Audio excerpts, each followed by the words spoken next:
తండ్రి. సూత్రాలు కూడా నీకు వందనమయ్యా. గడిచిన దినములన్నీ కూడా నీ రెక్కల చాటును మమ్మల్ని భద్రపరిచి నేను సజీవులుగా మరొక సమయాన్ని మాకు ఇచ్చిన కోట్ల కొద్ది సూత్రాలు చెల్లిస్తున్నాం ప్రభా. నీకే ఘనత, నీకే మహిమ, నీకే ప్రభావాలు చెల్లిస్తూ యేసయ్య ఆరంభం నుండి ముగింపు వరకు అయ్యా నీ సన్నిధి, నీ కృప మాకు తోడుగా ఉంచమని యేసు పరిశుద్ధ నామంలో ప్రార్థించి అడిగి వేడుకుంటున్నాం తండ్రి. ఆమేన్. ప్రభు నామం పేరిట కూడి వచ్చిన అందరికీ వందనాలమ్మా. మరి వందనాలు చెల్లించుకున్నట చాలా మంచిది, ఎందుకంటే అది ఐక్యతకి సాదృశ్యంగా ఉంటుంది. ఓకేనా? మరి దేవుడు సన్నిధిలోకి వచ్చేవారు వచ్చేటప్పుడు ఎలా రావాలి, పోయేటప్పుడు ఎలా పోవాలి అనేది ఈరోజు వాక్యం. సరేనా? దేవుడు సన్నిధిలోకి ఎలా వస్తాడు, వచ్చేటప్పుడు ఏ అక్కర్ల నిమిత్తం వస్తాడు, ఎలా వెళ్ళాలి వెళ్ళేటప్పుడు. అవునా? ఇప్పుడు ఒక యజమాని వద్దకి ఒక పనివాడు వెళ్తే వెళ్ళేటప్పుడు పని ఉంటుందో ఉండదో, పని ఉంటుందో ఉండదో, ఉంటుందో ఉండదో అనుకుంటే టెన్షన్కి వెళ్తాడు. అవునా? అక్కడికి వెళ్ళినాక యజమాని ఒక పని ఇస్తాడు. బాబు ఎలాంటి పని ఇస్తాడో తెలియదు కదా. కష్టం ఉంటుంది, సుఖం ఉంటుంది. సుఖమైన పని ఇచ్చిన యజమాని మనం ఏం చేస్తామంటే పొగుడుతాం. మహారాజు చల్లగా ఉండాలి, అతని పిల్లలు చల్లగా ఉండాలి, అతని కుటుంబం చల్లగా ఉండాలి, ఇంత చక్కని పని మాకు అప్పచెప్పాడు అని అనుకుంటాం. అదే ఒక కఠినాత్ముడు పనులు ఇచ్చాడు అనుకో, ఏం చేస్తాం మనము? అప్పుడు కూడా దీవిస్తాం కదా. ఏమని దీవిస్తాం అప్పుడు? మంచి దీవెనలు వస్తాయి అప్పుడు, ఇంకా రియల్ దీవెన. అవునా? అదిగో దీవులు వచ్చేసింది. ఇవాళ రేపటితో అయిపోతే ఇంకా రామి నా కొడుకు అంటదంట, కొడుకు అనేసేస్తుంది. హల్లెలూయా. సరే, అయితే ఈరోజు ఒక వ్యక్తి గురించి నేను మాట్లాడాలనుకుంటున్నా. ఆ వ్యక్తి ఒక జీవితం మీ జీవితాన్ని కూడా మార్చాలి. ఓకేనా? ఒక్కొక్కరి జీవితం బైబిల్లో మనం చదువుకుంటున్నప్పుడు మన జీవితాలు కూడా అలాగ మార్చబడాలా లేదా? అవునా?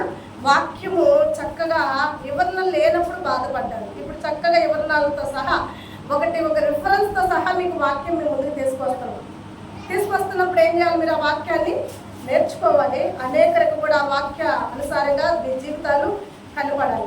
మరి ఈరోజు మనం తెలుసుకోబోతున్న వ్యక్తి ఎవరు, అసలు ఏంటని చరిత్ర, అసలు అంత ముఖ్యమైన వ్యక్తేనా?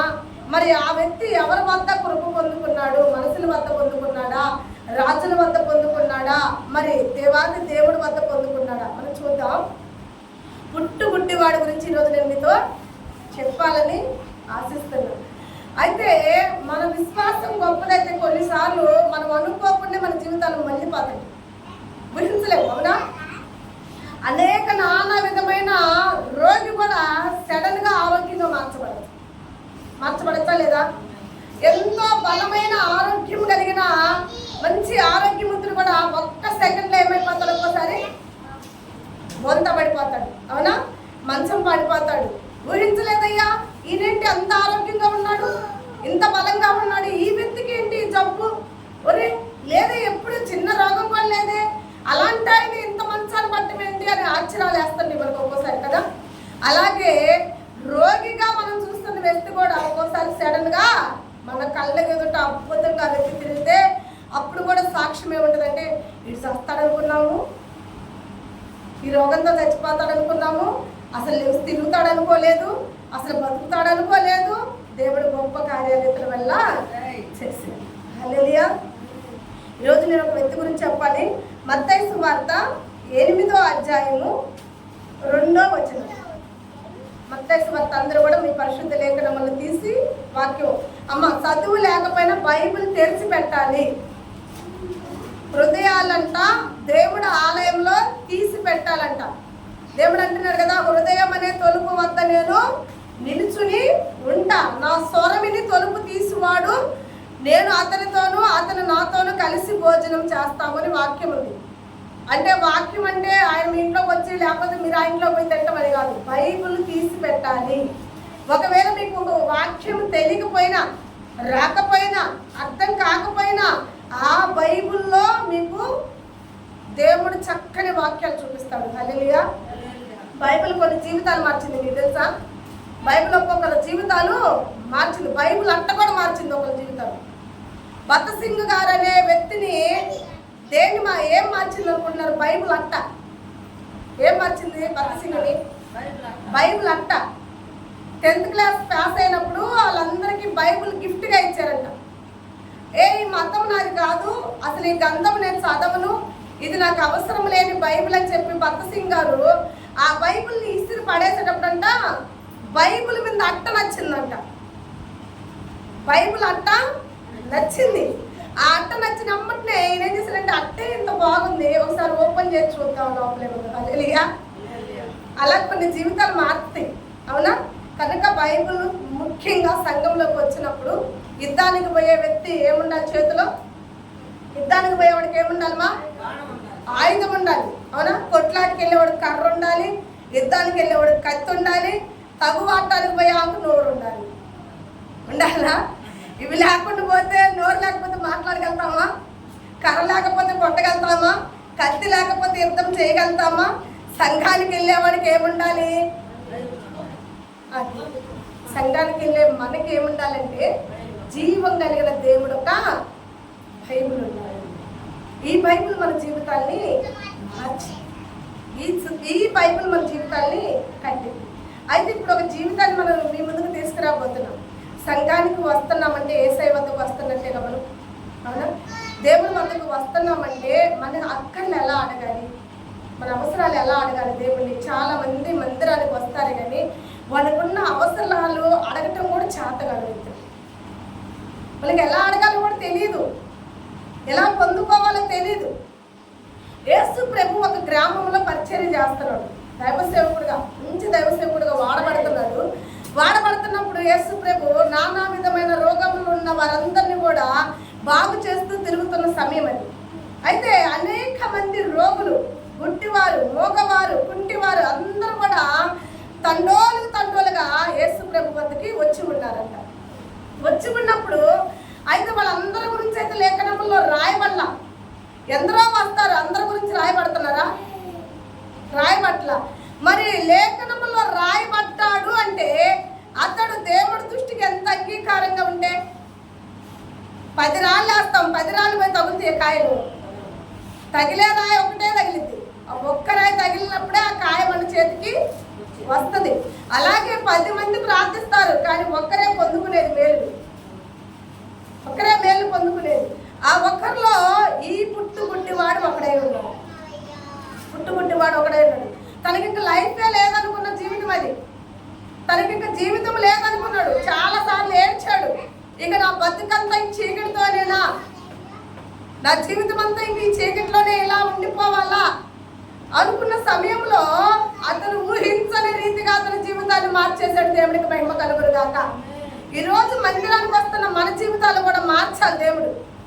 మనం ఇంక ఇంతే, మా జీవితం కష్టమే, మా రాత ఇంతే, మాకు ఇంకా ఇలాగే బతుకుతుంటాం, మేము బతికినంత కాలం కూడా మాకు మా లైఫ్ లాంగ్ కూడా కన్నీళ్లతోనే, కష్టాలతోనే, హింసతోనే, దెబ్బలతోనే, నిందలతోనే, అవమానంతోనే అనుకుంటున్నావా? నా ప్రియ సహోదరి, ఇక్కడ జీవితం మార్చబడుతుంది. హల్లెలూయా. చీకటిగా ఉన్న వారి జీవితం ఏమవుతుంది? ఇక్కడ మార్చబడుతుంది. మార్చగలిగిన దేవుడు మనం సేవిస్తున్న దేవుడు, తప్పించగలిగిన దేవుడు మనం సేవిస్తున్న దేవుడు. అలాంటి దేవుడు ఎలా మారుస్తాడు అన్నది ఇక్కడ మనం చూద్దాం. మత్తయి సువార్త 8వ అధ్యాయము 2వ వచనం లేఖనములో, ఇదిగో కుష్ఠిరోగి. అమ్మ, నేను ఇందాక పుట్టుగుడ్డి వ్యక్తి వారి గురించి నేను చెప్తానన్నాను. మొదటగా ఈ కుష్ఠిరోగి గురించి కొన్ని మాటలు మనం విందాం. కుష్ఠిరోగి వచ్చి ఆయనకు మొక్కి, ప్రభువా నీకిష్టమైతే నన్ను శుద్ధినిగా చేయవాలనని,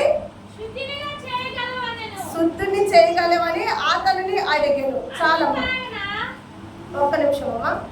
మరి ఈ మాట మనం గమనించాం కదా. కుష్ఠిరోగి ఎవరంటేనా? ఇప్పుడు గుడ్డోడి పరిస్థితి అన్న ఒక రకంగా నయం ఉంటుంది. ఎవడొకడు పాపం అని కొంచెం రోడ్డు దాటేయడమో అటు ఇటు దాటేయడమో చేస్తాడు. ఇక కుష్ఠిరోగిని అయితే పట్టుకుంటారు ఎవరన్నా? పట్టుకుంటారా? గుడ్డోడినన్నా పాపం తలుస్తున్నారు, అవునా? ఒక గుడ్డివాడు వచ్చాడు, యేసు ప్రభు వద్ద నిలబడ్డాడు. అతను కూడా ఇలాగే అడిగాడు సేమ్, అయ్యా ఈ చీకట్లో ఉన్న జీవితము నాకు చాలా భయంకరంగా ఉందయ్యా, నీకు ఇష్టమైతే నాకు సూపుని దయచేయమని దేవుడిని అడిగినప్పుడు సేమ్ ఇదే మాట్లాడు దేవుడు. నాకు ఇష్టమే, నువ్వు కళ్ళు తెచ్చుకుని బాగుపడిన ఎంబటిని ఆయన ఊసి అతని కళ్ళకి రాసి అతని కళ్ళు తీసుకుంటాడు. దేవుడికి మహిమ కలుగును గాక. ఈ కార్యాలన్నీ ఎవరు చూస్తున్నారంటే కుష్టి రోగి ఉన్నాడంట. ఎవరున్నారు? కుష్టి రోగి. మనము వాక్యము చెప్తున్నప్పుడు చాలా దిక్కట్ల వాక్యం వింటుంటాం.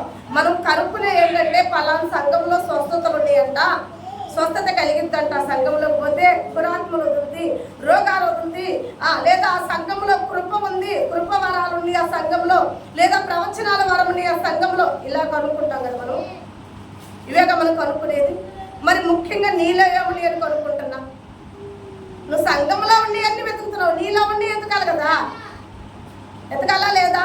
నీలో ఏ ఫలాలుండి, నీలో ఏముండి, నువ్వు ఉంటే ముందు సంఘంలో కాదు ఎతకాల్సింది, నీలో ఉంటే నీ విశ్వాసం గొప్పదైతే నీకు కోరినట్టే నీకు జరుగునమ్మా అని దేవుడు వాక్యం ఉంది. అవునా కదా? నీ విశ్వాసము గొప్పదైతే నువ్వు కోరినట్టే జరగాలి. ఇప్పుడు ఇతడు గుడ్డి వాళ్ళ గురించి విన్నాడు, మూగాళ్ళ గురించి విన్నాడు, చెమిటి వారి గురించి విన్నాడు. కుష్టి రోగి. ఎవరితడు? కుష్టి రోగి. జీవితం లేని వ్యక్తి. ఇంటి వారే తరిమేశారు, ఊరి వారు వెళ్ళేశారు. ఇక అబ్బాయి నువ్వు ఊళ్ళో ఉండడానికి కుదరదు, మనుషుల మధ్య ఉండడానికి కుదరదు కనుక నువ్వు ఎక్కడ ఉండాలి? ఊరికి. చాలా సార్లు మనం చాలా వాక్యాల్లో చూసాము, కుష్టి రోగుల్ని ఊర్లో ఉంచారా, ఊరు అవతల ఉంచారని చెప్పేదా? ఊరు అవతలే ఉంచుతారు. అవునా? ఇక వీలైతే వాళ్ళని రాళ్ళతో కొట్టి కూడా చంపేస్తారు. ఎందుకంటే అది ఒక వైరస్. ఆ వైరస్ పక్కన వాళ్ళకి వచ్చిందని భయం. వాళ్ళొక్కరు కూడా 10 మంది నష్టపోవటం చూస్తారా? చూడరు కదా. అందుకని చెప్పి ఒకరి ప్రాణం తీయడానికి కూడా మనకు తెలుసు కదా. ఎయిడ్స్ వచ్చింది అనుకో ఒకరికి, ఆ ఎయిడ్స్ వచ్చిన వాళ్ళు ఇంతకుముందు కరెంటు మిషన్కి వేసారంట. వేసారా? వేయలేదా? కరోనా వైరస్ బాగా డేంజర్ అయిన వాళ్ళని కరెంటు మిషన్కి వేసారా లేదా? మొన్న ఇది కూడా ఒక వైరస్. ఏంటిది? కుష్టి రోగం. ఈ వైరస్ ఎలా ఉంటుందంటే వాళ్ళు తాగిన నీళ్ళు ఇంకొకరు తాగినా వాళ్ళ మీద ఈగలు అవుతాయి కదా. ఆ ఈగలు వచ్చి ఇంకొకరి మీద వాలినా, వాళ్ళని పుట్టిన ఈగలు ఇంకొకరిని పుట్టినా ఎమ్మటిన ఆ వైరస్ వీళ్ళకి వచ్చేసింది. కాబట్టి వాళ్ళు ఏం చేస్తారు? వీలైనంత వరకు ఇక చంపలేని పరిస్థితిలో వాళ్ళని దూరంగా పెడతారు. లేదు కాదు కూడదు, అది డేంజర్గా ఉంది అనుకున్న వాళ్ళు ఏం చేస్తారు? ఇలా సావుకి బతుకు మధ్య బతుకుతూ దూరంగా పోయి అప్పుడు దాకా భార్యతో బిడ్డలతో గడిపి, ఫ్రెండ్స్తో గడిపి, స్నేహితులతో గడిపి, ఇంటి వారితో గడిపిన ఈ వ్యక్తి ఇప్పుడు సడన్గా ఒంటరిగా ఈ వ్యాధికి బలైపోయాడా లేదా? అయిపోయి దూరంగా బతుకుతూ ఎంతో ప్రార్థన చేసేవాడంట. ఏదో ఒక రోజు దేవుడు నాకు సాయం చేయబడ్డాడు, నన్ను పుట్టించిన దేవుడు, నాకు ఈ ముళ్ళు పెట్టిన దేవుడు ఒక రోజు నాకు ఎదురుపడి నాలో ఉన్న ఈ ముళ్ళు తీసేయకపోతాడా. అందుకే నేనంట ఆలయంకి వచ్చేటప్పుడు ఆసక్తి కలిగి రావాలి, ఆశ కలిగి రావాలి. ఎందుకంటే ఆశ కలిగి వస్తేనే కదా తృప్తిపరిచేది దేవుడు. అవునా కదా అని చెప్పాడా? ఆశపడి వస్తే నేనేం చేస్తాను? మిమ్మల్ని ఒట్టిగా పంపిస్తానా? ఏం చేసి పంపిస్తాను? రెలియా తృప్తిపరిచి పంపిస్తానని వాక్యం ఉంది. ఇతనికి చాలా ఆశ కలిగి ఉన్నాడు, చాలా దినముల నుంచి ఆశ కలిగి ఉన్నాడు. ఒక్కరోజు దేవుడు నన్ను కరుణిస్తాడు, ఒక్కరోజు ఈ వ్యాధి నుండి, ఈ బాధ నుండి, ఈ రోగము నుండి నా దేవుడు నన్ను తప్పిస్తాడు.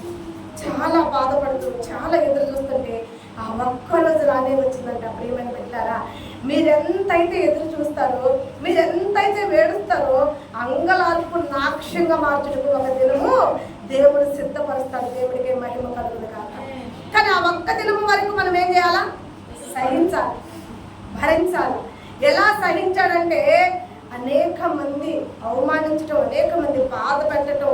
ఆయన ఊళ్ళో పొరపాటును కనపడ్డా ఒప్పుకోరు, అబ్బాయి వెళ్ళిపో దూరంగా, మనుషుల్లో తిరుగుతున్నావేంది నువ్వు, ఇంట్లో ఉంటున్నావేంది నువ్వు అని చెప్పి మీరు అందరికి తెలిసిన విషయం. కరోనా వచ్చిన వాళ్ళకి పాజిటివ్ అని వస్తే వాళ్ళు ఒకవేళ ఇంట్లో ఉంటే పక్కింటి వాళ్ళు ఊరుకున్నారా? మీరు చెప్పండి, నిజాలు చెప్పండి. పక్కింటి వాళ్ళు ఊరుకున్నారా?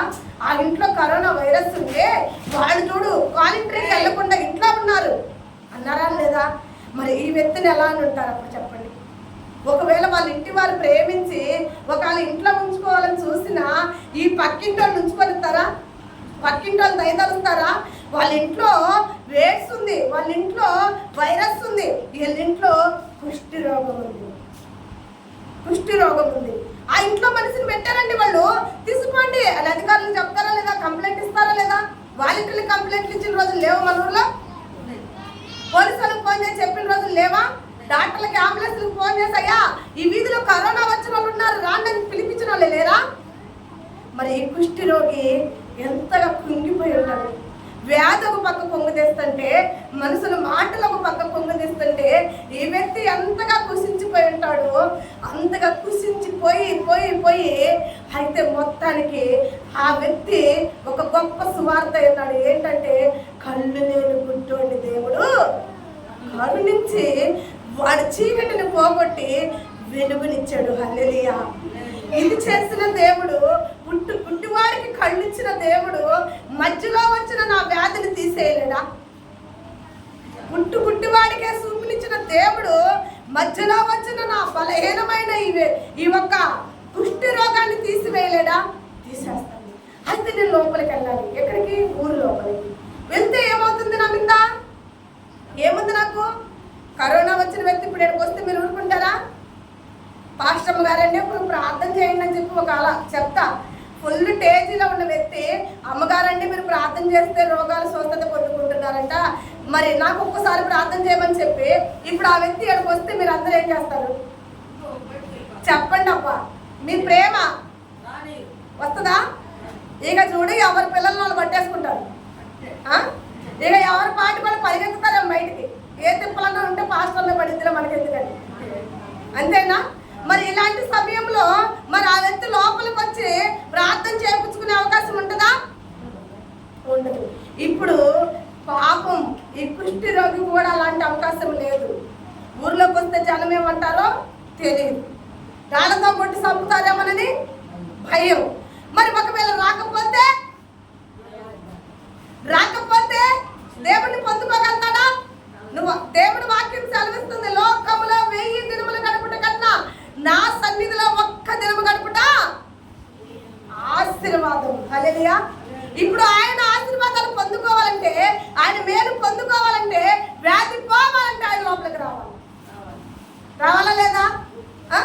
మరి ఒకవేళ దేవుడే పోవచ్చు కదా పాస్టర్మ్మ, ఆయనే రావాలని మీరంటే, దేవుడు అంటున్నాడు నేను లోకంలో లేను కదా, ఆలయంలో ఉన్నాను కదా, ఆలయంలో చేసేయి ఆలయంలో చేయాలి, బయట చేసేయి చేయాలి, బహిరంగంగా చేసే బహిరంగంగా జరుగుతాయి, కానీ రహస్యంగా చేసే కూడా కొన్ని ఉంటాయిగా. అవునా కదా? అతనిలో వ్యాధి పెట్టిందే దేవుడు. మరి అతన్ని లోకము నుండి, పాపము నుండి, శాపము నుండి విడిపించడానికి దేవుడు రాజ్యంలోకి అతను నడవాలా లేదా? నడవకుండా అతనికి వ్యాధి తగ్గాలని తగ్గిందా? రావాలి. ఎలా రావాలి? ఎలా వస్తాడు? చెప్పాను కదా, ఒకవేళ ఆయన పొరపాట్లు వస్తే మీరేం చేస్తారు? అట్లా వెళ్ళిపోయినా పర్లా, ఇంకా కొడతారేమో చూడండి. మనమైతే వెళ్ళిపోతాం, వాళ్ళైతే ఏం చేస్తారు? ఏం పట్టుకుని? రాళ్లతో. ఎందుకంటే వాళ్ళకి పర్మిషన్ ఉంది రాళ్లతో కొట్టండి అని. ఉందా లేదా? వాళ్ళకి పర్మిషన్ ఉంది, రాళ్లతో కొట్టి చంపండి.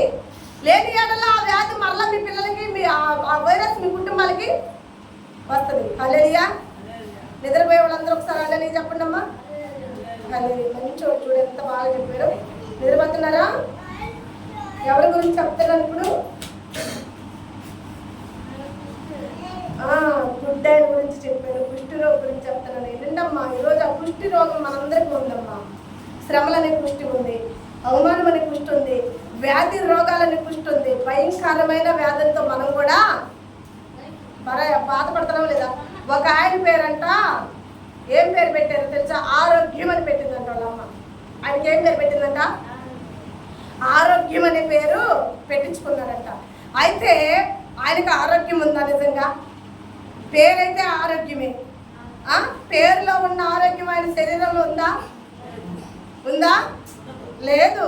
మాది మంచి కంపెనీ, మా కంపెనీకి ఏం రిపేర్ ఉండదు, మా కంపెనీ వస్తువులు కొనుక్కున్నారంటే అస్సలు చెడిపోవని చెబుతాడు. అవునా? కానీ అదే కంపెనీ తీసుకొచ్చి 4 రోజులు ఆడగలని ఏమైపోయింది? ఏందయ్యా ఈ మంచిదంటే, నా కంపెనీ మంచిదే, నువ్వే మంచిగా వాడుకోవాలా. మరి చెప్పే మాట అదేనా? నా కంపెనీకి ఏం ప్రాబ్లం లేదు, నువ్వు వాడటమే చేతగాక నువ్వు బాగొట్టుకున్నావు అంటారా? అంటారా? అయితే ఇతను కూడా అలాగే ఉంది. పేరు మంచిదే, కానీ పేరుకు తగ్గ శరీరం మాత్రం కదా లేదు. డాక్టర్ల కాడికి వెళ్తున్నాడంట, డైలీ డాక్టర్ల కాడికి వెళ్తాడంట, డైలీ సేవకుల కాడికి వెళ్తాడంట. ఇక చెప్తాడంట ఎన్ని వ్యాధులు ఉన్నాయి, అన్ని వ్యాధులు చెప్తున్నాడంట. అయితే ఒక రోజంతా డాక్టర్ అంట, అయ్యా నీ పేరేంటి అని అడిగితే ఆరోగ్యం అని చెప్పాడంట. డాక్టర్ అన్నాడంట, ఇంకోసారి నువ్వు ఆరోగ్యం అని పేరు చెప్పినట్టు ఒప్పుకోనన్నాడంట. అదేగా ఇంకోసారి ఓపీ రాసేటప్పుడు ఆరోగ్యం అని చెప్పావంటే నేను నిన్ను ఒప్పుకోను. ఎందుకన్నాడంటే 66 రోగాలు ఉన్నాయి నీ శరీరంలో. ఎన్ని రోగాలు ఉన్నాయంట ఈ శరీరంలో? 66 రోగాలు. 66 రోగాలు పెట్టుకుని నీకు ఆరోగ్యం అని పేరు పెట్టింది ఎవడపై? పేరుకు తగ్గ జీవితాలు ఉండవు. కాబట్టి ఈ ఒక కుష్టి రోగ గురించి చెప్తున్నప్పుడు మనం ఏం చేయాలి? మన బాడీలో కూడా 66 రోగాలు ఉన్నాయి లేవా? నడులు నొప్పులు అంటాం, కాళ్ళ నొప్పులు అంటాం, జలుబు అంటాం, దగ్గు అంటాం, జ్వరం అంటాం, కిడ్నీల ప్రాబ్లం అంటాం, లివర్ ప్రాబ్లం అంటాం. ఎవరికి లేవు 66 రోగాలు? ఆ బాడీని బాగు చేసుకోవడానికి నానా విధమైన తిప్పులు పడుతుంటాం. అమ్మ అది తంతున్నాడు ఫోన్, చూడు ఫోన్ పడిపోయింది. హల్లెలూయా. ఇలాగే ఈ వ్యక్తి కూడా నానా విధమైన శోధనతో బాధపడుతుంటే మొత్తానికైతే అడ్రస్ కనుక్కున్నాడు.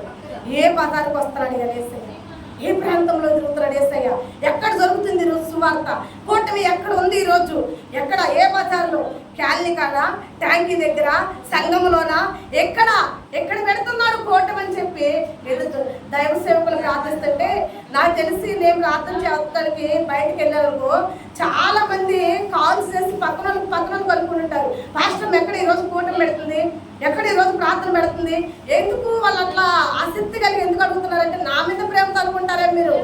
నా మీద ప్రేమతో కాదు, వాళ్ళ రోగాలు దెబ్బ తట్టుకోలేక నా మీద ప్రేమతో ఏం అడగరు. పాస్టర్ ఎక్కడుంది, ఏ గల్లీలో పెడుతుంది, ఏ ఇంటికాడ పెడుతుంది, ఏ బజార్లో పెడుతుంది, ఏ ప్రాంతంలో కూటమి అని చెప్పి నా కోసం అడుగుతున్నారు వాళ్ళు. నా మీద ప్రేమతో అడుగుతున్నారా? వాళ్ళకి ఒక గురుంది. ఎందుకంటే అదిగో చూడు, ఒక అమ్మ పోతే చచ్చిపోయి అమ్మ బతికిందంట, ఇంకొక అమ్మ పోతే జ్వరం తగ్గిపోయిందంట, ఇంకొక ఆయన పోతే వేడి తగ్గిపోయిందంట, ఇంకొక ఆయన పోతే అతనికి నానా విధమైన జబ్బులు కూడా స్వస్థత అయ్యంట. అయితే ఆమె ఎక్కడుందో నేను కూడా ఎత్తుక్కుని ఆమె ముందుకి నేను కూడా వెళ్తే ఆమె చెయ్యి నాకు కూడా తగిలితే ఆమె నన్ను కూడా తాకి ప్రార్థన చేస్తే నాకు కూడా స్వస్థత. హల్లెలూయా. ఇప్పుడు చెప్పండి, వాళ్ళ ప్రార్థన కోసం ఎదుగుతున్నారా నన్ను, లేకపోతే నా కోసం ఎదుగుతారా? ఒక దురాత్మ బట్టి నిన్న పిల్లని తీసుకొచ్చారు, నా కోసమా లేకపోతే అది వదిలిద్దనా? నమ్మకం. ఆ తల్లి చేయి పెట్టి ప్రార్థన చేస్తుంది, పోయిద్దని ఒక నమ్మకం. ఆ నమ్మకం దేవుడు నిలబెడతాడు. హల్లెలూయా. నిలబెట్టగలిగిన దేవుడు, కానీ మనమే కరెక్ట్ ఉండదు. అవునా? అయితే మొత్తానికి ఈ వ్యక్తి అడ్రస్ కనుక్కున్నాడు. ఎవరు అడ్రస్? నాదా? ఏసయ్యా. ఏసయ్య అడ్రస్ కనుక్కున్నాడు. పలానా ప్రాంతంలో పలానా దిక్కట ఏసయ్య ఈరోజు కూటమి జరుగుతుంది. అరే ఆడ జనం ఎంతమంది ఉంటారు, నేను పాఠానికి మెల్లిగా ఆయన వద్దకు వెళ్ళడానికి అవకాశం దొరికిందా? ఏమాత్రం నేను ఎవరికంట్లన్నా పడ్డానంటే వృద్ధాన్ని రావద్దు సార్. ఎవరికంటే నేను పడకుండా జాగ్రత్తగా వెళ్ళాలి. ఇక మీకు అర్థమవుతుందా? రక్తపు అడుగులో ఉన్న స్త్రీ కూడా అలాగే దొరుకుతుందా? అవునా కదా? ఆమె కూడా కంపు వాసన చండాలంగా 12 సంవత్సరాల నుంచి ఆ బాధ అంటే చెప్పలేము. అవునా? అలాంటి ఆమె కూడా ఏం చేసింది? ఎవరన్నా విస్తారంగా జనం ఉన్నారా, తగ్గుతారేమో చూస్తే తగ్గట్లే జనం ఎక్కువ అవుతున్నారు. అప్పుడు ఏం చేసింది? ఇక మనిషిని ముట్టుకోవటం కాదులే కానీ ఒక్క చెంగన్న నేను ముట్టుకునే అవకాశం ఉంటే బాడని వంగి జనాల కాళ్ళ కింద వంగి వచ్చి ఏం ముట్టుకుందామా? చెంగు ముట్టుకుందా. అవునా? అయితే ఈయన కూడా సేమ్ అదే ప్రదర్శన. ఇప్పుడు మనుషుల్లో కొత్త 4 వచ్చాం పెడతారు, కంట పడకూడదు. వాళ్ళ భార్య బిడ్డలు కూడా ఇన్ఫర్మేషన్ చెప్పాల, నేను వస్తున్నాను, నేను ఇలా స్వస్థత పొందుకోవాలనుకుంటున్నాను. ఎందుకంటే వాడిపై అధికారులు చేస్తే ఎవరికి చెప్పలా. పాపం రహస్యంగా భయపడతా మొత్తానికి అతనికి తోడిపోయిన వాళ్ళు ఎవరొకళ్ళు మంచి వాళ్ళు ఉంటారుగా, స్నేహితులు ఉంటారుగా, వాళ్ళ వద్ద ఇన్ఫర్మేషన్ తీసుకుని అరే జనాలు కొంచెం రద్దీ తగ్గినాక నాకు చెప్పవారా అంటే అప్పుడు వరకు యేసు ప్రభు అక్కడ వాక్యం బోధిస్తూనే ఉన్నాడు. వాక్యం అయిపోయింది, ప్రార్థన చేయించుకునే వాళ్ళు ప్రార్థన చేయించుకుంటున్నారు, అందరూ వెళ్తున్నారు. పలసపడ్డారు జనం. ఏమయ్యారు అక్కడ? పలసపడ్డారు. పలసపడేటప్పుడు వాడి స్నేహితులు అందించారు. అరే మొత్తానికి యేసు ప్రభు ఒంటరిగా జనమందరూ కూడా అలసపడ్డాడు, ఇప్పుడు కనుక వచ్చేవాటి నువ్వు జనాల కంట పడవు, అయితే నువ్వు వచ్చేటప్పుడు ముసుగేసుకుంటావు. ఏం వేసుకుని రావాలి? ఎందుకు ఆ ముసుగేమంటున్నారు? కనిపెడితే ఏమవుతుంది? దేవుడు క్షమిస్తాడు, మనుషులు క్షమిస్తామా? మన మనసులు ఎలాంటి వాళ్ళమంటే దేవాది దేవుడు కూడా సిరివేసిన మనసులు, అవునా? అయితే అరే ముసుగేసుకుని కాని రాకుండా నీ ఒళ్ళంతా కప్పుకొని రహస్యంగా ఆయన ఉన్న ప్లేస్ కరెక్ట్గా రాని చదువుతాం వచ్చేసి అరే ఆయన్ని తాకకుండా ఎడంగా ఉండి అడుగురా అంటే ఆ ఎన్ని తిప్పలు పడి ఉంటారో ఒకసారి ఆలోచించండి. మనం చూడు బాయ్ నిహారిక చూడు పైకిలే కాళ్ళ తిప్పల మీద ఎన్ని తిప్పలు పడి ఉంటారో చూడండి, ఒకసారి ఆలోచన చేయండి. దుప్పటి కప్పుకొని రావాలి, పొరపాటును ఎవరు చూస్తారని భయం, అవునా? పైపెచ్చు అతని శరీరం ఆరోగ్యము లేదు, ఎవరన్నా సాయం చేయాల్సింది పోయి పాపం ఆయన ఒక్కడే లేచి రావాలి, అంత బాధపడుతూ వస్తే అతను ప్రయాస వ్యర్థం కాల. హల్లెలూయా!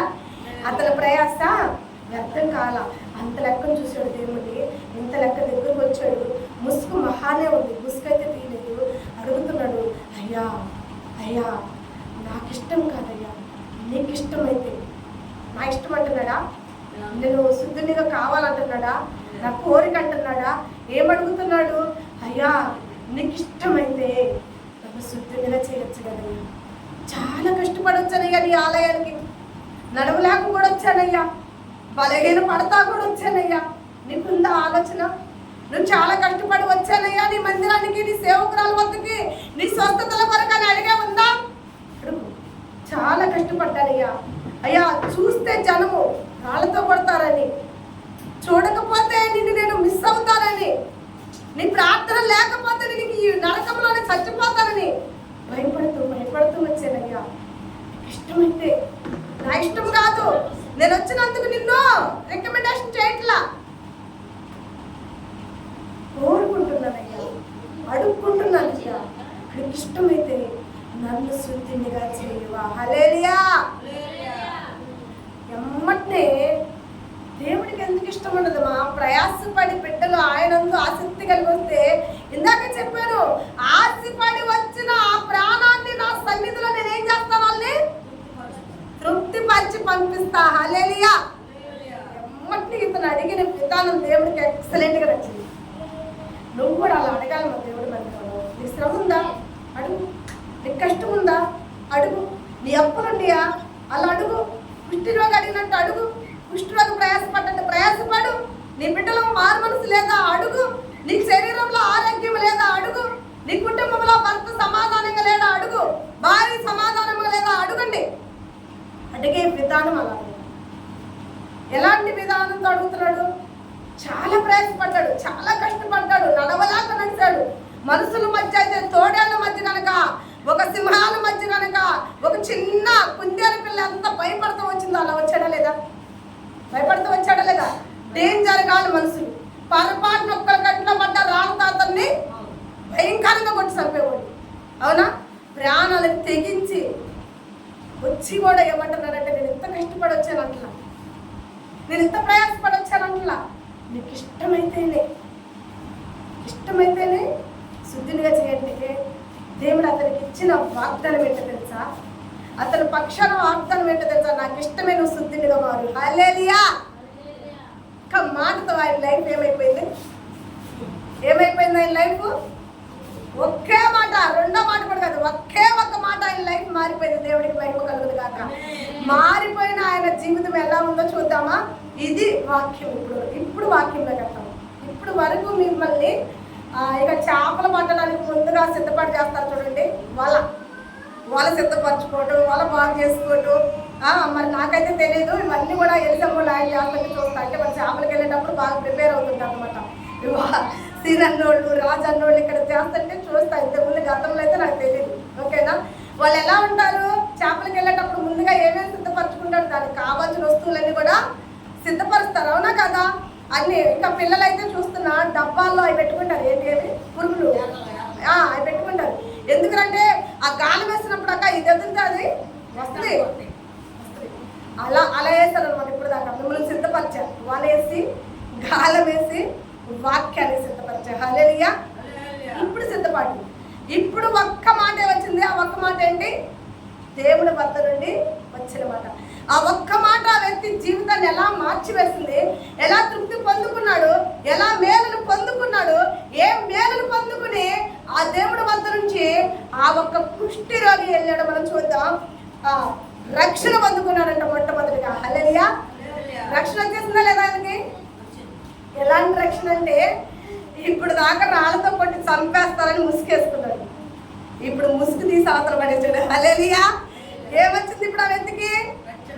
రక్షణ. చూద్దాం. అపొస్తలుల కార్యం 2:21.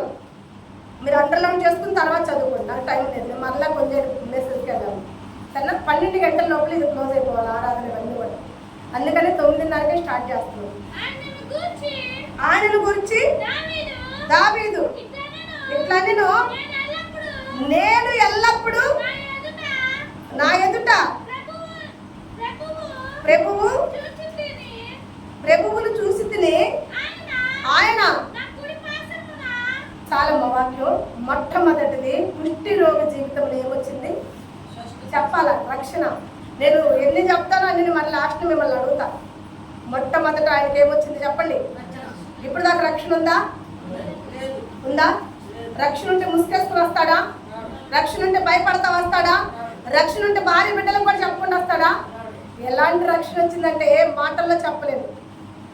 నాకిక ఆశలు లేవనుకొనగా నా ఆశ నీవైతివి, నా ఆశలు తీర్చితివి. అతనికి ఇంకా ఆశ ఉందా బతకాలని? అసలు అనుకున్నాడా? ఇప్పుడు ఎవరిచ్చారు అతనికి ఆశలు? నల్ల దశలా నన్ను భయమావగింపగా నా పక్షమున ఉంటివి, నాక భయము ఇచ్చితివి. ఇప్పుడు దాకా నల్ల దశలో అతనికి ఏముందంట? భయం. నల్ల దశలా నన్ను భయమావగింపగా నా పక్షమున ఉంటివి. ఒక్కరి కంట్లో పండించాడు దేవుడు. నాక భయము నీచితివి. హల్లెలూయా యేసునాథా, కృతజ్ఞత స్తుతులు నీకే. దేవుణ్ణి ఎలా స్తుతిస్తున్నాడు ఇప్పుడు? రక్షణ వచ్చింది. రక్షణ వస్తే మూసుకుపోయింది. హల్లెలూయా. దాక్కోవాల్సిన అవసరం ఉందా? ఇప్పుడు ఎవడన్నా వచ్చి రాయేసే అవకాశం ఉందా? దేవుడికే మహిమ కలుగును గాక. మొదటిది రక్షణ పొందుకున్నాడు. గుర్తుపెట్టుకోవాలా? మొట్టమొదటిది ఏం పొందుకున్నాడు? కుష్ఠరోగి రక్షణ. రెండోది ఆనందం పొందుకున్నాడంట. ఏం పొందుకున్నాడు? ఆనందం. చూద్దాం మనం. యోబు గ్రంథం 22:26 మీరు తర్వాత చదువుకోండి, రిఫరెన్స్లు తర్వాత చదువుకోండి. రెండోది ఏం పొందుకున్నాడు కుష్ఠరోగి? ఆనందం. ఎలాంటి ఆనందం అంటే ముసుగులో దాంకుని దాంకుని దాంకుని దాంకుని ఏ నిమిషంలో చచ్చిపోతాడో తెలియని జీవితంలో ఇప్పుడు ఒక్కసారిగా ముసుగు తీసివేసి అతని శరీరం అంతా చిన్న పిల్లోడి శరీరం వల్లే వచ్చిందంట. హల్లెలూయా. ఇక ఆ శరీరం వైపు ఆయన చూసుకున్నప్పుడు ఆనందం ఎలా ఉంటుందమ్మా? మోడైన బతుకులు సిగురింప చేశావు, ఎడారి బతుకులో జీవ జలములిచ్చావు, ఆత్మవరములతో నన్ను నింపినావయ్యా, ప్రార్థన యోగుడిగా నన్ను మార్చినావయ్యా. ఎంత చక్కని ఆనందం అంటే, ఈ ఆనందం నేనెల్లా వర్ణించను యేసయ్యా, ఈ సంతోషం నేనేమని పాడను యేసయ్యా, ఊహల కందనిది హృదయానికి చల్లనిది. అతను మాటల్లో వర్ణించలేకపోతున్నాడు. ఏదని చెప్పాలంటే అవునా కదా? నీలో ఉందా ఈ అనుభవం? ఎప్పుడన్నా మందిరంలో నుంచి వెళ్తున్నప్పుడు నీలో ఉందా ఈ అనుభవం? ఎప్పుడన్నా ఆలయంలోకి వచ్చినప్పుడు నీలో ఉందా దేవుడు వాక్యం నిన్ను ఇలా బలపరిచినప్పుడు? అతను అంటున్నాడు, ఈ ఆనందం నేను ఎలా వర్ణించను యేసయ్యా, ఈ సంతోషం నేను ఏమని పాడేదయ్యా, నా ఊహలకు అందట్లేదు, నా హృదయానికి చల్లగా ఉందంట. హల్లెలూయా. రెండోది ఏమొచ్చింది ఆ వ్యక్తికి? ఆనందం. ఓకేనా?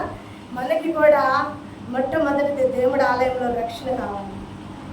రెండోదిగా అమ్మ నిద్రపోతున్న రాహేలమ్మ, నేను మళ్ళీ క్వశ్చన్స్ అడుగుతా.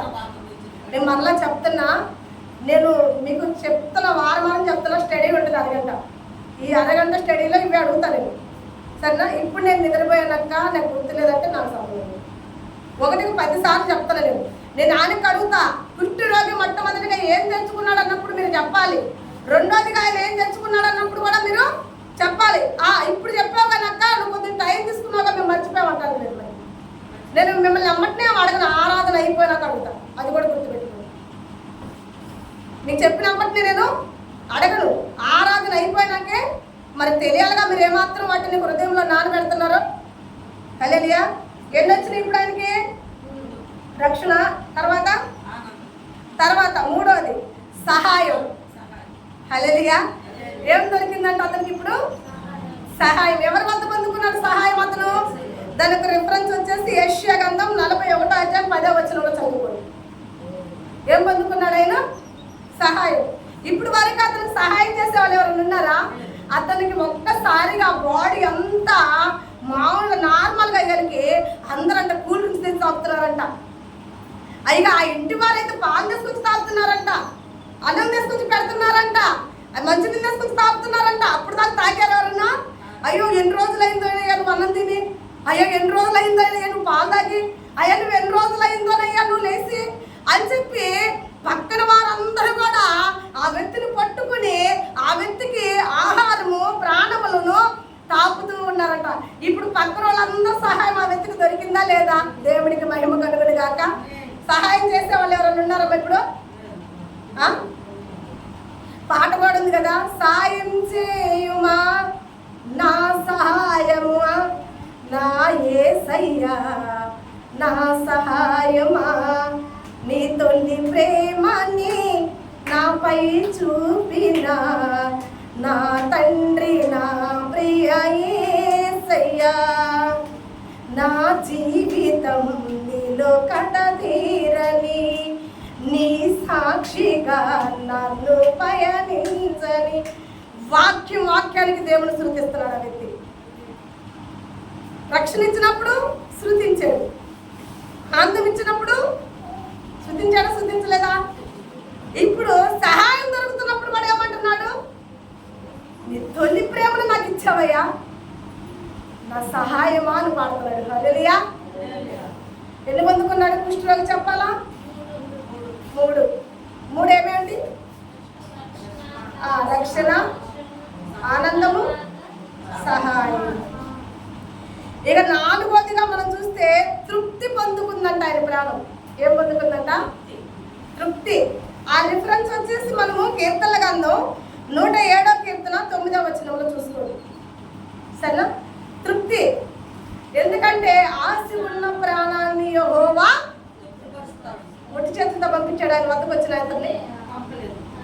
పోవయ్యా నీ వ్యాధితో సావయ్యా, నేను నీకు బాగు చేసేదేంటి అన్నాడా దేవుడు? అన్నాడా? నా వల్ల కాదని చెప్పాడా? ఇక పోయి ఆ వ్యాధిలో చచ్చిపో అని చెప్పాడా? చెప్పలేదే. నాకు ఇష్టమే నువ్వు శుద్ధినిగా. హల్లెలూయా. నాకు ఇష్టమే. ఎవరికి ఇష్టమంట? నాకు ఇష్టమే. నువ్వు ఎలా మారాలని కోరుకుంటున్నాను? నేను శుద్ధినిగా మారు, నేను ఇష్టపడుతున్నా. హల్లెలూయా.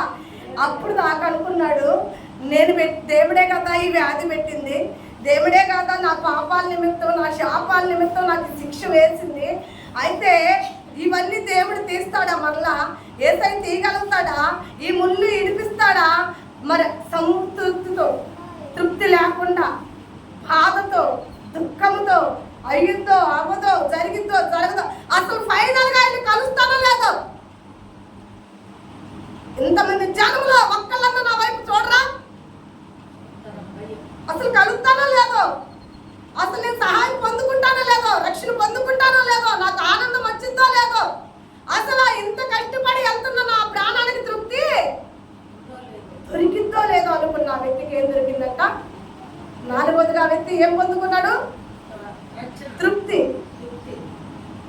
హల్లెలూయా. తృప్తి పొందుకున్నాడా లేదా? మన దేవుడు తృప్తి పరిచేవాడా కాదా? పరుస్తాడా పరవాడా? చెప్పరేంటి? ఎవరినన్నా సమృద్ధితో కాకుండా సజీవుడవైనా యేసయ్యా నిన్న స్మరించిన నీ వారికి సహాయకుడై తృప్తి పరిస్థితివే సముద్రమంతా సమృద్ధితో ఎంత సమృద్ధి నింపాడు ఇప్పుడు ఆయనకి సముద్రమంతా సమృద్ధితో నింపాడు. హల్లెలూయా. అలా నింపబడాలి మనం ఆలయంలో వచ్చి పడుకుని నిద్రపోతే తృప్తి పొందుతావు నువ్వు. దేవుడు వాక్యం వినని నీకు తృప్తి ఉందా? దేవుడి కోసం ప్రయాసపడని నీ జీవితానికి తృప్తి ఉందా? వాక్యం లేనప్పుడు ఏడ్చారు, వివరించే వాళ్ళు లేనప్పుడు బాధపడ్డారు. దేవాది దేవుడు మిమ్మల్ని ప్రేమించి సేవకులను లేవనెత్తి అభిషేకాలతో నింపి ఆయన మా నోటికి తోడై ఉండి రెండంచుల ఖడ్గంగా మీ మధ్య వాడుకుంటుంటే ఎలా ఉండాలి? మీకు ఎలా ఉండాలి? ఎలా వాడబడాలి? ఆసక్తి కలిగి ఉండాలి. ఎన్నింటికి దేవుడు వస్తున్నాడు మిమ్మల్ని కలవటానికి? ఈరోజు 9ంటిగా అబ్బా రాయ్యా సభో చెప్తా. మీకు ఒక నాయకుడు వస్తున్నాడని తెలిస్తే అతను మనకు అబ్బమ్మడో అమ్మ దీవిలో ఇప్పుడు అమ్మ వందనం అంట. అమ్మ పడిపోయింది, ఇప్పుడు ఏమొచ్చింది? అమ్మ వందనం. ఇప్పుడు ఆ అమ్మ వందనం వేసే వాళ్ళు ఒకవేళ మన మధ్యకు వచ్చారనుకో, రేపు 10 గంటలకి వస్తున్నాడంట ముఖ్యమంత్రి గారు, మరి మనకి ఏదైనా కొత్తగా ఉంటే ఆయన అడిగి తీసుకోవచ్చు అంటే ఎంతమంది ఎదురు చూసేవాళ్ళు ఉన్నారు? చేతుల తండ్రి వస్తున్నాడు. ఎన్ని గంటలకి? టైం ఎన్ని గంటలకి చెప్పాడు? 10 గంటలకి. 10 గంటలకి ఆయన వస్తున్నాడు. ఏది లేదో మనం ఏం అడుగుతాం అది ఆలస్యం పెట్టకుండా చెక్కు రాసి మన చేతిలో ఇస్తాడంట అని తెలిసినప్పుడు ఎంతమంది ఆసక్తి కలిగి ఉంటారు? చెప్పాలి, చేతులు ఎత్తాలా? అసలు ఎంతమందికి ఉందో ఆశ? రెడీ? ఇంకా లేదా? నాకుంది, నేను కూడా ఎత్తుతా. చెయ్యి. హల్లెలూయా. నేను కూడా ఎత్తాం, నాకు కూడా కావాలి కదా ఆశ. అవునా? ఉంది. అయితే ఆయన 10 గంటలకు వస్తాడంటే మనం ఎన్నింటికాడి నుంచి చూస్తుంటాం? టైం దగ్గర పెట్టుకుని చెప్పాలి. ఒక మాట చెప్తానండి, అమ్మ ఒడి వదులుతున్నాడు జగను. ఈరోజు వేస్తున్నారంటే 5-6 రోజుల ముందు నుంచి సెల్ ఫోన్ కొట్టుకుంటాం. ఎన్ని రోజుల ముందు నుంచి? ఎందుకు? మెసేజ్ వచ్చిందా నాకు కంట్లో పడ్డాయా లేదా డబ్బులు? నాకు ఎమ్మటిని మెసేజ్ వచ్చిందా? చూసేవాళ్ళు లేరమ్మా, చెప్పండి మా, నేను అంటున్నానని కాదు. ఉన్నారా లేదా? ఎన్నిసార్లు మెసేజ్ చూపించుకుంటాం మనం? ఎన్నిసార్లు సెల్ ఫోన్ పట్టుకుని ఉంటాం? అట్లాంటిది ఏకంగా సెల్ ఫోన్తో పని లేకుండా డైరెక్ట్గా ఇంటిగా వస్తున్నాడంటే ఇంకెట్లేదు చూద్దాం. మరి దైవం కూడా, జీవం కలిగిన దేవుడు కూడా ఒకవేళ టైం 10 గంటలకు అన్నాడు, ఆరాధన సమయం 10 గంటలకు, 10:30కి ఒకవేళ ఏమో నీ అదృష్టం బాగుంది సడన్గా ఆయన 9 గంటలకే వచ్చాడు. నాకు పని ఉంది అలాగ అంటావా? అంటావా? నాకు పని ఉందా ఆగంటే నేను కొట్టుకుపోయి నాకు సమృద్ధి తెచ్చుకుంటానని చెప్పి బుద్ధిహీనులు పోతే, బుద్ధిమాలను వాళ్ళు వెళ్ళిపోతే బుద్ధి కలిగిన స్త్రీలను పట్టుకుని వెళ్ళిపోయాడా? లేకపోతే బుద్ధి లేని వాళ్ళు కొట్టుకుపోయిందాక ఆగాడా? సమయం చాలా వెళ్ళిపోయింది కదా. మనం ఆయన ఆహ్వానించడం కదా, ఆయన టైం, ఆయన ఇష్టం వచ్చిన టైంలో వస్తాడు. ఆయన ఆల్రెడీ చెప్తున్నాడు, నేను ఏ గడిలో వస్తానో నాకు సిద్ధపడి ఉన్నాడు. ఏమో ఇక్కడ వాక్యం ఎన్ని గంటలకి? 10:30కి. ఇప్పుడు ఎన్ని గంటలకు పెడుతున్నాం? 9:30కి. టైం మార్చాం. ఎందుకు మార్చబడింది కదా? మరి ఇదే ఆహారం కొరకు అంగలారుస్తున్నారు కొంతమంది. మళ్ళా చెప్పేవాళ్ళు లేకనా ఎన్ని రోజులకి వాళ్ళకి సమృద్ధి కలిగిన వాక్యం దొరికింది. హల్లెలూయా. వాక్యాన్ని గుర్తెరిగిన వాళ్ళు, రుచి మరిగిన వాళ్ళు వదిలిపెడతారా? వదిలిపెట్టారు. అట్లాగే మీ కళ్ళ ముందు ఉన్నప్పుడు మీరేం చేయాలి? దాన్ని ఇంకా వాడుకోవాలి, బహుగా వాడుకోవాలా లేదా? ఎన్ని పొందుకున్నాడు ఇప్పుడు కృష్ణ రోజు? చెప్పండి. మాటల మధ్యలో పడ్డాము, మేము మర్చిపోయామంటారు. రాహేలమ్మ ఎన్ని పొందుకున్నాడు? ఏమేంటి చెప్పు. ఫస్ట్ది ఏంటిది? అరగా ఫస్ట్ది ఏంటిది? వాడు కనుకుంటున్నారు. ఇక్కడ ఎంతమంది ఉన్నారో ఒక్కొక్కరు ఒక్కొక్క క్వశ్చన్కి ఆన్సర్ చెప్పాల్సింది. సరేనా? హల్లెలూయా. తర్వాత ఏం పొందుకున్నాడో చూద్దాం. 1 పేతురు గ్రంథం 2వ అధ్యాయము 6వ వచనం ఒకసారి తీయమ్మ. 1 పేతురు గ్రంథం 2వ అధ్యాయము 6వ వచనంలో ఏం పొందుకున్నాడంటే, ఆయన్ని నమ్ముకుని వచ్చిన వ్యక్తి సిగ్గుపడదు. 2:6 దేవుని నమ్ముకుని వచ్చిన వ్యక్తి జనాల ముందు సిగ్గుపడ్డా? సిగ్గుపడ్డా. ఎలా అనగా, ఇదిగో నేను ముఖమును చదువు వాక్యం.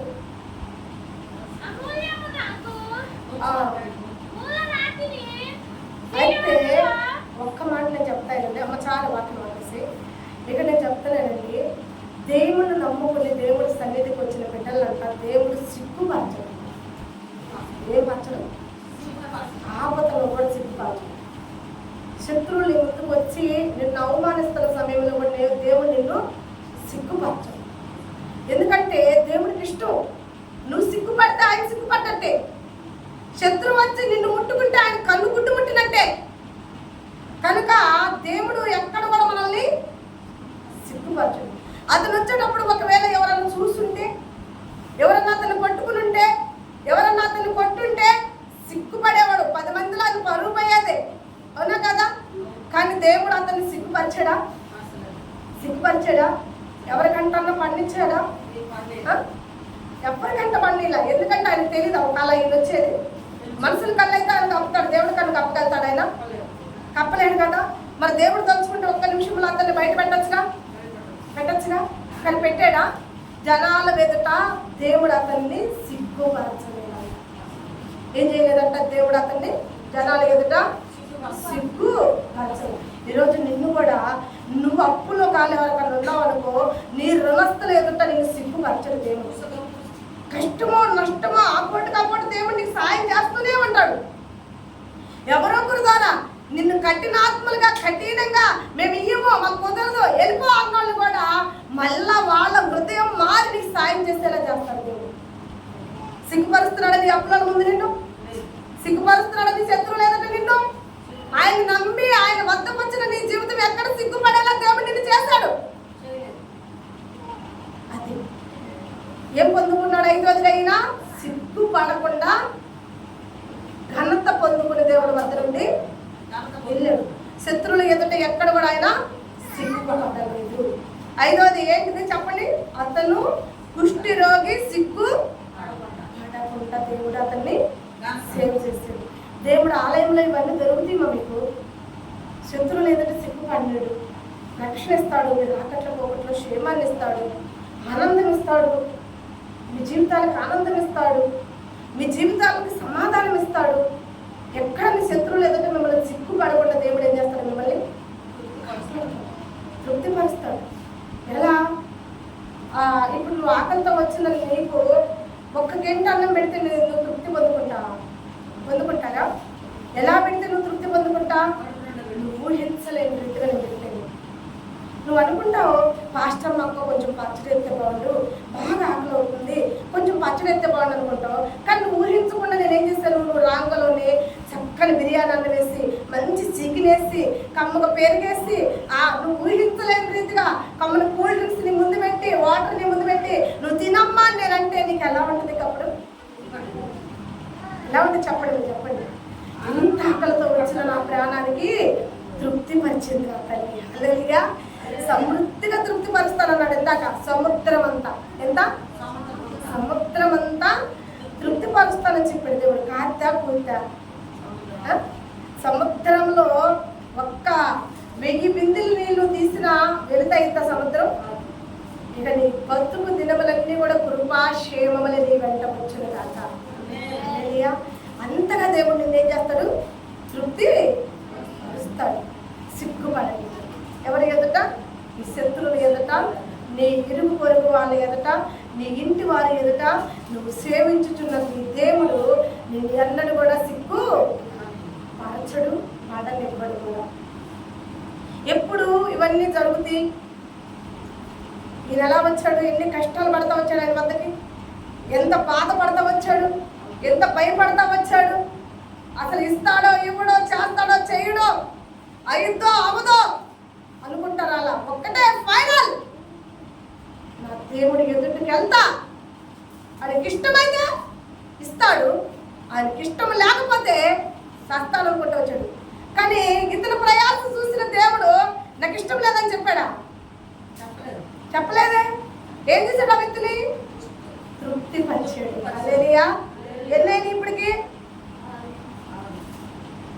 చెప్పాలమా? 5 6 5 సరేనా? 5వది ఏంటిది? సిగ్గుపడలేదు. సిగ్గుపడలేదు. 6వది, ఇప్పుడు దాకా ఆ వ్యక్తి చుట్టూ జనం ఉన్నారా లేక ఒక్కడే ఉన్నాడా? చెప్పాలి మీరంతా. ఇంటి వారన్నా తోడున్నారా? భార్య వెళ్ళిందా? సొగ భాగం అంటారు కదా భార్య, సాటైన సహకారి అంటారు కదా భార్య, అవునా? ఇప్పుడు ఆ సహకారి ఎటుపోయింది చెప్పండి? బాగుంటే సహకారి, నువ్వు బాగలేకపోతే అలా ఉంటాడు. అలాగే భార్య కూడా ఒక్కడైపోయాడు. అయితే ఆ ఒక్కడైనోడు ఇప్పుడు ఎలా మారాడో చూద్దామా? మనం చూసుకున్నట్టుంటే ఒక్కడగా ఉన్నాడు. యెషయా గ్రంథం 60వ అధ్యాయం 22వ వచనంలో ఆ ఒక్కడు 1000 మందిగా మార్చబడ్డాడంట. దేవుడికి మహిమ కలుగుగాక. ఇప్పుడు వరకు ఒక్కడగా ఉన్నాడు, ఇప్పుడు 1000 మంది వచ్చి అతను చూస్తున్నారు. 1000 మంది అతనితో సహవాసం చేయడానికి సిద్ధంగా ఉన్నారు. 1000 మంది అతనికి తోడుగా, సపోర్ట్గా. ఒంటరితనం నన్ను విసిగించిన, ఎన్నిసార్లు అలా అడిపోయింటాడు ఒంటరిగా, ఎన్నిసార్లు ఏడ్చుకుని ఉంటాడు. భార్యకు దూరమై, బిడ్డలకు దూరమై, స్నేహితులకు దూరమై, గడంధకార చీకట్లో పోయి పడి ఎన్నిసార్లు ఏడ్చుంటాడు. ఎంత ఇసుకుంటాడు. ఒంటరితనం నన్ను విసిగించిన, మనుషులందరూ నన్ను తప్పు పట్టిన. అప్పుడు దాకా ఎంతమంది ప్రేమించారు? ఇప్పుడు ఎవరన్నా ప్రేమించే వాళ్ళు ఉన్నారా? ఇంట్లో ఉంటే తప్పు పడుతున్నారు, విధిలో ఉంటే తప్పు పడుతున్నారు, ముఖం చూపితే తప్పు పడుతున్నారు.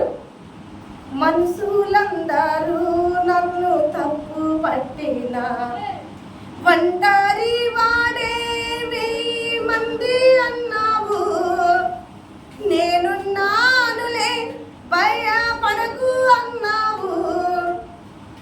ఇప్పుడు ఎంతమందిగా మార్చబడ్డాడంట? ఇప్పుడు దేవుడు ఏమంటున్నాడు? భయపడగాక అన్నాడా లేదా? నేనున్నానులే భయపడకు అన్నావు, నేనంటే నీకు ఇంత ప్రేమ ఏంటయ్యా? ఎవరికన్నా ఉందా ప్రేమ? ప్రేమని పెట్టాలి అంతే. ఎవరికన్నా ఉందా ప్రేమ? నీ భర్తకుందా? నీ బిడ్డలకుందా? నిన్ను తల్లి గర్భంలో రూపించిన నీ దేవుడికి ఉంది నీ మీద ప్రేమ. ఆయన ప్రేమ ఉంది కాబట్టి ఆయన ప్రాణాన్ని పెట్టి కూడా నిన్ను కాపాడుకున్నాడు, నిన్ను బతికించుకున్నాడు, రక్షించుకున్నాడు. నశించే నీలాంటి వాళ్ళ వరకు, నాలాంటి వాళ్ళ వరకు ఆయన భూలోకమును, పరలోకము నుండి భూలోకానికి దిగి వచ్చిన దేవుడు ఈ వ్యాధి రోగాలను తీసేడా? నేనంటే నీకు ఇంత ప్రేమ ఏంటయ్యా? నేనుండాలేనయ్యా, నేను బతకాలినయ్యా. ఇంకొద్దుతాడు దేవుణ్ణి.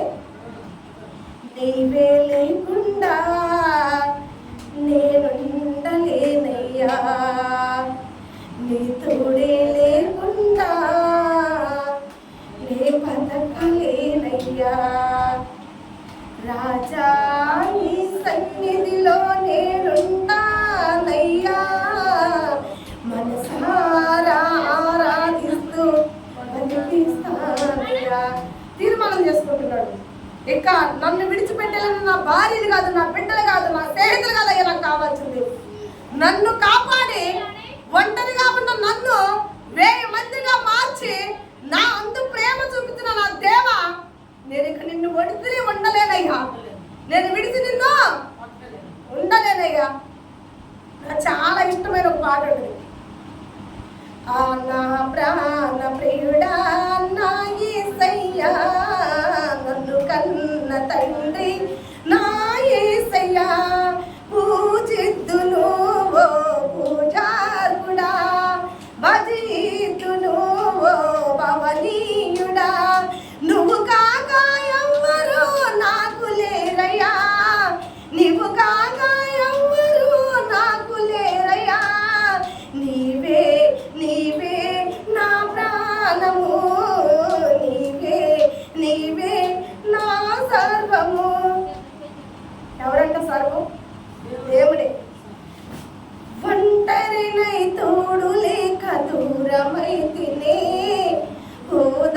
ఓదార్చువారు లేక భారమైతినే.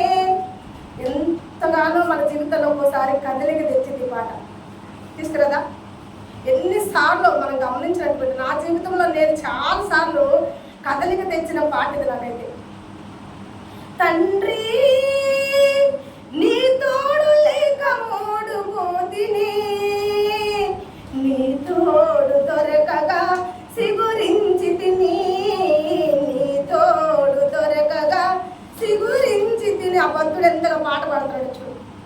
అయ్యా నువ్వు లేనప్పుడు నా జీవితము మోడిపోయిపోయింది. దేవుడు ఎప్పుడైతే మన జీవితంలోకి వస్తాడో మోడి మారిపోయిన జీవితాలకు ఏమొస్తుందంట? క్షణమైన నీ నామము మరవకుంటినే, మరణమైన మధురముగా ఎంచుకుంటినే. ఇక ఒక క్షణము కూడా నేను నిన్ను విడిచిపెట్టి ఉండలేనయ్యా. ఒకవేళ మరణం ఇప్పుడు నాకు వచ్చినా మధురమే. హల్లెలూయా. ఇట్లా ఉండాలి. నీ కొరకు నేను, నా కొరకు నీవు, ఆయన కొరకు మనము, మన కొరకు ఆయన. అలా జీవించాలి. దేవుడికి మహిమ కలుగుతుందాక.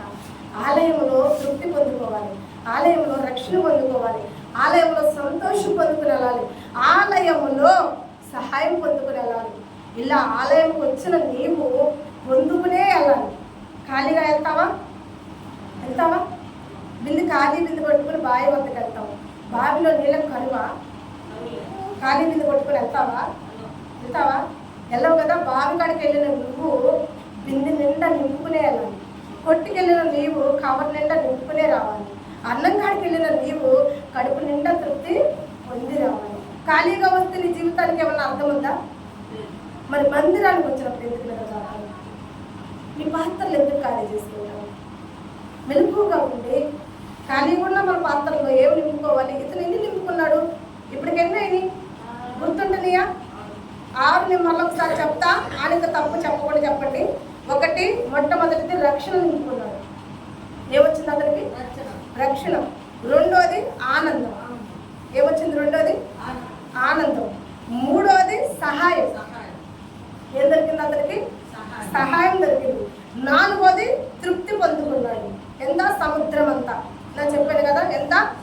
సముద్రం అంతా తృప్తి పొందుకున్నాడు. మరి 5వదిగా మనం చూస్తే అతడు సిగ్గుపడల. అతని ప్రయాసకు అతను సిగ్గుపడ్డా? సిగ్గుపడల. శత్రువుల ఎదుట కూడా సిగ్గుపడకుండా శ్రేష్టమైన సహాయం దేవుడి వద్ద పొందుకున్నాడు. ఇక 6వదిగా మనం చూస్తే ఒంటరి తన జీవితంలో 1000 మంది తోడొచ్చారు. దేవుడికి మహిమ కలుగునుగాక. ఇప్పుడు గుర్తుపెట్టుకున్నారు కదా, ఇప్పుడు చెప్పాను కదా. ఇక నేను మిగతా చెప్పే లోపల ఈ మర్చిపోతారా? మళ్ళీ మర్చిపోతారా? మర్చిపోకూడదు కదా. మర్చిపోతే మీ ఇష్టం. హల్లెలూయా. నిద్రపోయేవాళ్ళు సపరేట్ పట్టచ్చు, నిద్రపోయేవాళ్ళు అలేని తినచ్చు.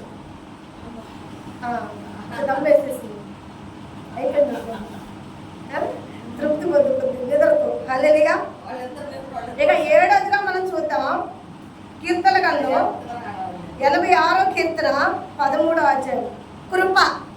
7వది ఏం పొందుకున్నాడంట? కృప. నీ కృప నిత్యముండును, నీ కృప నిత్య జీవము, నీ కృప వివరింప నా తరమా యేసయ్యా. వివరించలేని కృప పొందుకున్నాడంట. హల్లెలూయా. ఏం పొందుకున్నాడు? 7వదిగా కృప. ఆ కృప తోడుంటే ఏముంది చెప్పండి? కృప ఉండాలి మనకి. ఏం పొందుకోవాలి సంఘంలో మనము? కృప. ఆ కృప మనకు తోడుందనుకో, ఏదో మనకి ఎదురులేని బాణం ఇది మన జీవితం. ఎదురులేని బాణం కృపే కదా. మరి నిజం చెప్పండి, దేవుడు అతని వైపు చూడటం, దేవుడు అతనితో మాట్లాడటం అంటే మామూలు విషయమా? మామూలు విషయమా? కానీ దేవుడు కృప అతనికి తోడు ఉండబట్టి దేవుడు అతను మాట్లాడేదానికే అతనితో మాట్లాడేది. ఈరోజు మనం నెలల కాలాల మోకాళ్ళు వేసి ప్రార్థన చేస్తాం. అయ్యా ఒక్కసారి దర్శించయ్యా, ఒక్కసారి మాట్లాడయ్యా, ఒక్కసారి సమాధానం ఇవ్వయ్యా. సంవత్సరాలు వేసేవాళ్ళు లేరా? ఉన్నారా లేదా? మాట్లాడుతున్నాడు దేవుడు. నువ్వెన్ని సంవత్సరాల నుంచి దేవుడిని స్వరం కొరకు ఎదురు చూస్తున్నావు? నువ్వెన్ని సంవత్సరాల నుండి దేవుడి దర్శనం కొరకు ఎదురు చూస్తున్నావు? నీకు దర్శనం ఇచ్చాడా? స్వరం ఇచ్చాడా? కానీ ఇతనికి దర్శనం ఇచ్చాడు. 2వదిగా స్వరాన్ని కూడా ఇచ్చాడు. మరి కృప లేకుండా ఈ రెండు పొందుకున్నాడు ఈ వ్యక్తి? చెప్పండి. నిమిషాల మీద ఇతను ఇలా ప్రార్థించాడా లేదో, అతను అలా ప్రార్థన సహాయం కోరాడా లేదో, ఎమ్మంటే పవిత్రం ఇచ్చేసాడా లేదా దేవుడు?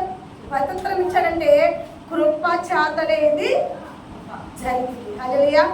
మరి ఏడవదిగా మనకి ఏముండాలమ్మా సంఘంలో? కృప. నువ్వు ప్రార్థించినప్పుడు, నువ్వు కన్నీరు కార్చినప్పుడు దేవాది దేవుడు కృప నీ మీద ఉండి నువ్వే ప్రార్థన అయితే దేవుడు చేసావో ఆ ప్రార్థన ఎమ్మటి నీకేం కావాలి? పవిత్రము, సమాధానము కావాలంటే దేవుని కృప నీకు. మనం చాలాసార్లు అంటాం, ఒక అధికారి వచ్చాడు అనుకో, ఆయనతో అందరూ మాట్లాడుతున్నారు, మనం కూడా మాట్లాడాలని ట్రై చేస్తాం, కానీ ఆయన పర్మిషన్ లేకుండా మనకు కుదిరిద్దా? అయ్యా నేను మాట్లాడాలంటే ఆయన కింద 10 మంది ఉంటారు. అమ్మో ఆయన బిజీగా ఉన్నాడు, ఇప్పుడు కుదరదుపో, అమ్మ ఆయన ఇప్పుడు మాట్లాడుపో, ఖాళీ ఉన్నప్పుడు రాపో, ఇలా పంపిస్తారు. కానీ అలా పంపిస్తున్నప్పుడు కూడా ఆయన ఏమని అడుగుతారు? ఆ పర్లేదులే, చాలాసేపు నుంచి నా కొరకు ఎదురు చూస్తున్నారు, ఒకసారి దాన్ని మాట్లాడతానంటే అది ఆయన. అప్పుడు మనం ఏమంటామంటే మహారాజు ఎంత మంచోడమ్మా, మహారాజు ఎంత మంచోడమ్మా, ఆయన కృప ఎంత గొప్పదమ్మా, ఇంతమంది పో నెట్టేస్తున్నా పర్లేదు రామ్మా, ముందుకు వచ్చి మాట్లాడమ్మా, నీ బాధ ఏందో చెప్పమ్మా అంటమే కాకుండా ఆ బాధ నుంచి నాకు సహాయం చేశాడు, ఈయన కృప ఎంత గొప్పదని చెప్పుకుంటాం కదా, చెప్పుకుంటారా? అలాగే దేవుడి కృప ఇంకా అంతకన్నా మనుషుల కన్నా శ్రేష్టమైంది, మనుషుల కన్నా దేవుడి కృప గొప్పది. మరి అలాంటప్పుడు దేవుని కృప మనకి ఏం కావాలి? తోడుగా ఉండాలి. హల్లెలూయా. ఏముండాలి మనకి తోడుగా? దేవుని కృప తోడుగా ఉండాలి. ఎన్నైనా ఇప్పటికి 7. 8వదిగా మనం చూస్తే ఇర్మియా గ్రంథం 30వ అధ్యాయము 17వ వచనము, గాయాలు మానుపబడ్డాయి అంట. దేవుడికి మహిమ. 8వది ఏంటిది? గాయాలు. ఎన్ని గాయాలు వచ్చుంటాయి ఆయనకి? కాకులు పొడిచినట్టు పొడిచుంటారు, మామూలు పొడిచుంటారా జనము?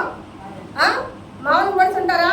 నువ్వేం పాపం చేసావోరా, నీకు కుష్టి రోగం వచ్చింది, నువ్వేం మోసం చేసావో, నువ్వేం తప్పుడు చేసావో, నీ మీద ఏ శాపాలేంట్రా, ఈ పాపాలేంట్రని అతడు ఒకసారినేమో అతనుకున్న వ్యాధితో అతను బాధపడుతుంటే ఇక పైన వచ్చే మాటలెన్ని, పైన గాయాలండి. నేను ఉదాహరణకి ఒక గాడిద గురించి చెప్తా. గాడిద కన్నా అంత పుండైందంట, అంత పుండై ఆ గాడిద నెప్పుతో అల్లాడిపోతా ఉంటే కాకంట వచ్చి ముక్కుతో పొడుస్తూ పొడుస్తూ పొడుస్తూ పొడుస్తూ ఉండదంట. ఎందుకు? గాడిదకి అంత బాధ కూడా చెప్పు. ఆ గాయం బాధ కన్నా దాన్ని పొడిసే బాధ ఎక్కువ, అవునా కాదా? గాయం కొంచెమే, కానీ అది పొడిసేటప్పటికి ఆ గాయము రెట్టింపు అవుతుంది, దాని బాధ కూడా రెట్టింపు అవుతుంది, అవునా? అలాగే మనకు వచ్చిన శాపమేమో కానీ, మనకు వచ్చిన రోగమేమో కానీ ఇరుగు పొరుగు వాళ్ళు, ఇంట్లో వాళ్ళు టార్చర్ తట్టుకోలేము. నువ్వేం చేసావో, నువ్వేం పాపం చేసావో, నువ్వు మంచిదానివా, నువ్వు మంచివాడువా, అందుకే నీకు బాగా పెట్టాడు దేవుడు, అందుకే నీకు ఈ జబ్బు, అందుకే నీకు వ్యాధి. ఎన్ని గాయపరిచారు ఈ వ్యక్తిని కుష్ఠరోగం వచ్చినప్పుడు. అయితే ఆ గాయాలన్నీ కూడా దేవుడు ముందేసి మానిపేశాడట. హల్లెలూయా. 8వదిగా అతని గాయాలు ఏమని మానిపోయా. ఇంకెవరన్నా పొడిసే వాళ్ళు ఉన్నారా? ఇంకెవరన్నా ఎత్తనాడే వాళ్ళు ఉన్నారా? లేదు. హల్లెలూయా. 9వది మనం చూద్దాం. కీర్తన గ్రంథం 55వ కీర్తన 22వ వచనంలో ఆయన భారం యెహోవా మీద మోపేదంట. ఇప్పుడు వరకు మోసింది ఎవరు? కుష్ఠరోగి, అవునా? ఇక మీదట ఆయన భారం ఎవరు తీసేశారు? ఎవరికి ఇచ్చేసాడు ఆయన భారం? ఇతనికి ఏం కలిగింది? ఇప్పుడు విశ్రాంతి కలిగింది. హల్లెలూయా. 8. ఇక మనం 9వదిగా చూస్తే కీర్తన గ్రంథం 91:10, ఇక మీదట ఏ అపాయం అతనికి రాదంట. దేవుడికి మహిమ కలుగుగాక. ఏ తెగులు కానీ, ఏ అపాయం కానీ అతనికి కానీ, అతని గుడారానికి కానీ సమీపించదంట. దేవుడికి మహిమ. ఎప్పుడు జరిగింది ఇది? అతని భారం ఎవరి చేతుల్లో పెట్టాడు? దేవుడు భుజాల మీద పెట్టేశాడు. కాబట్టి దేవుడు అతనికి ఇస్తున్న అభయం ఏంటంటే, ఇక మీదట ఎన్నడూ కూడా నీకు ఇలాంటి తెగులు, ఇలాంటి రోగాలు, ఇలాంటి కుష్టి వ్యాధి, ఇలాంటి భారాలే కూడా నీ గుడారం వైపు కూడా తొంగి చూడవు. హల్లెలూయా. ఎన్నైనా ఇప్పటికి 9. ఇక 10వది మనం చూస్తే స్థిరపరిచాడంట. అతన్ని ఏం చేశాడంట? స్థిరపరిచాడు. ఎక్కడ స్థిరపరిచాడంటే లోకంలో. లోకం నుండి విడిపించి, శాపం నుండి తప్పించి, పాపము నుండి కడిగి, దీపం కలిగిన దేవుళ్ళు అతన్ని స్థిరపరిచాడు. హల్లెలూయా. ఇలా చెప్పాడు కదా, నేను ఉండలేనయ్యా, నేను బతకలేనయ్యా, రాజాని సన్నిధిలో నేను ఉంటానయ్యా అని. ఇప్పుడు చెప్పండి, లోకంలో ఉంటానన్నాడా, సన్నిధిలో ఉంటానన్నాడా? సన్నిధిలో అతన్ని ఏం చేశాడు? స్థిరపరిచాడు. ఎన్ని చెప్పుకున్నాం ఇప్పుడు మనం మొత్తం? 10 చెప్పుకున్నాం కదా. అమ్మ ఎక్కడ మనం వస్తుంది? ఈ 10 ఆరాధన అయిపోయాక నేను మిమ్మల్ని అడుగుతా. ఆరాధన కోసం తలొచ్చుకుని ప్రార్థన చేసుకుందాం. తలొచ్చుకున్నాం. ప్రేమ కలిగిన మా తండ్రి, ఈ ప్రార్థన అయిపోగా నేను చెప్పండి. ప్రేమ కలిగిన మా తండ్రి, కృప కలిగిన యేసయ్య, సూత్రమయ్యా, ఇప్పుడు వరకు నా తండ్రి శ్రేష్టమైన వాక్యాల ద్వారా, అయా చక్కని వివరాల ద్వారా, పాటల ద్వారా, వర్తమానాల ద్వారా మీరు మాకు ముందుకు నడిపించిన విధానాన్ని బట్టి స్తోత్రమయ్యా. అలాగే నా తండ్రి నాయన, అయ్యా ఒక కుష్టి రోగం గురించి ఎంత చక్కగా నా తండ్రి మాతో మాట్లాడారు ప్రభా. నీ సన్నిధిలోకి వచ్చి వాడు సమృద్ధైన అయా సముద్రం అంతా ఆనందపడి తృప్తి పొందుతాడని చెప్పి, ఒంటరిగా ఉన్నవాడు 1000 మందితో సమానం అన్నావు, రక్షణ ఇస్తానన్నావు, ఆనందం ఇస్తానన్నావు ప్రభా, సమాధానం ఇస్తానన్నావు, తృప్తి ఇస్తానన్నావు, సిగ్గుపడేవారిగా కాదు ప్రభా, ఆనందపడేవారిగా మా జీవితాలు కడతానన్నావు. అయ్యా ఇదిగో నా తండ్రి నాయన, నీ కృప మాకు తోడుగా ఉంచుతానన్నావు. అయ్యా మా గాయాలు మానుపుతానని చెప్పావు తండ్రి. అలాగే నా తండ్రి నాయన, ఇక మీదట ఏ అపాయం రాదని చెప్పావు. అయ్యా మా భారమంతా నువ్వు మోస్తానని చెప్పావు. అయ్యా ఇదిగో మమ్మల్ని స్థిరపరుస్తానని చెప్పిన దేవానికి వందనాలు చెల్లిస్తూ, ఆరాధనలకు మేము వెళ్తుండగా ఆరాధన అంతట్లో కూడా మాకు తోడేయడమని యేసు నామములో ప్రార్థించి అడిగి వేడుకుంటున్నాం తండ్రి. ఆమేన్. అందరూ కూడా తలవంచినటువంటి ప్రార్థన